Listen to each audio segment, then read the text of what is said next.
Hello, I'm Marc Cuevas, and welcome to New Media Weekly. Today I'm speaking with Jyl Ferris, creator of Cooking for Bachelors. Jyl, thank you for joining me.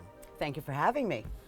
Tell me about the origins of Cooking for Bachelors. When did the idea come to you? How did it come to you?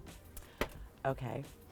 Basically, I spent several decades as a graphic designer, and the business changed a lot. Okay. So I searched my soul for what I love to do and what service can I provide. And one of the things that I love the most is cooking and entertaining. I'm in my zone when I'm cooking, that's just it, you know. And I thought there's so many people that I know in the city that don't cook for themselves. They eat out, you know, you get takeout food, it's not as healthy, it's expensive, and it doesn't always come with what you want or the way you want it cooked, etc. Right. So I thought everybody needs to learn how to cook. So why web series? It's interesting because I started with cooking classes, and I could only reach a few people at a time. So I just thought, well, look at the internet. That is what actually was my challenge with my graphic design business. So I said, well, here it is right in front of me. I can do a website. It's not going to cost me that much to broadcast, shoot my own content, and here I am, a star. Your site has taken a lot of views. How many to date?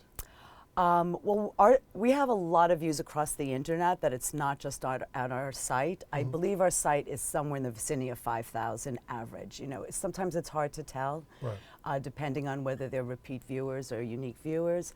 We also have 24 million video views across the internet, and we also have a YouTube channel.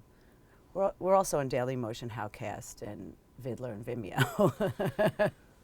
Now, once you decided that you were going to do a web series, and you knew what it was going to be about, you then did what? Who did you reach out to?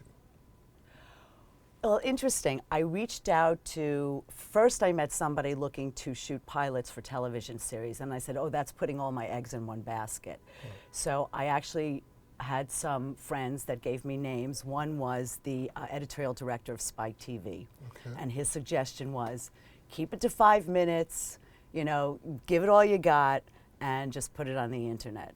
And he said, do you want the name of a production company? This production company happened to have done all my filming and all my tech work on the website. So now that you have your production in place and you know that your product is going forward, then what? Well, then it was to brand and design the site, to come up with a name, and that would, I thought, reach a big audience, something that would be very searchable. Right. Hence, Cooking for Bachelors. Cooking for Bachelors. Okay. What has been the process of branding Cooking for Bachelors? Well, that's a difficult one. You know, I wanted something that was bright, that looked like television, that, you know, the TV part of my logo, to use, you know, standardized colors, and because I'm a graphic designer, that really helped, you know, because I use my own expertise doing that. But, you know, branding, but also engaging an audience. What did you do to begin to develop? It's interesting because I'm really in this by myself, which is, you know, I would say if you would ask me what was the one mistake I made, it would be that I went in this by myself. It was basically just getting myself out all over the place. You know, it's been a very personal thing, and meeting people, networking with people.